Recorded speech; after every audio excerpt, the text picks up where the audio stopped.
सर्वप्रथम केवल एक ही प्रभु था, उसका नाम कबीर है। वास्तविक नाम उस परमात्मा का कबीर है। वो अनामी लोक में, अकय लोक में रहता था और वहीं पर हम सब जीव उसी परमेश्वर कबीर में समाये हुए थे। उसके बाद उस परमात्मा ने स्वयं प्रकट होकर अर्थात अपने उस अनामी लोक में स्वयं ही 3 नीचे के लोकों की ओर रचना की। अगम लोक, फिर अलख लोक और नीचे का सतलोक। फिर सतलोक में आकर के उस परमेश्वर ने अन्य रचना की। सर्वप्रथम एक शब्द से 16 द्वीपों की रचना की।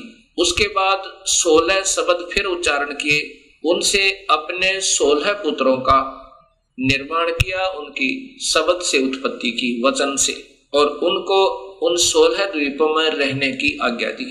उनमें से एक पुत्र अचिंत को उस सत पुरुष ने, क्योंकि सतलोक में उपमात्मक नाम उसी कबीर परमेश्वर का सतपुरुष, नि अक्षर पुरुष, परम अक्षर पुरुष, शब्द स्वरूपी राम, अकाल मूर्त, पूर्ण ब्रह्म, ये उनके उपमात्मक नाम है और वास्तविक नाम उस परमेश्वर का कबीर है।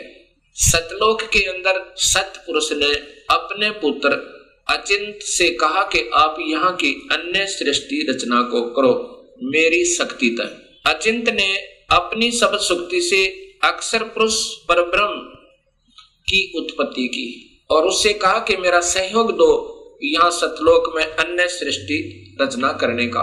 अक्षर पुरुष अर्थात ये परब्रह्म एक सतलोक में बने हुए मान सरोवर में, उसके अंदर अमृत जल है। सतलोक के अंदर उस अमृत सरोवर में प्रवेश कर गए और वहां आनंद से विश्राम करने लगे।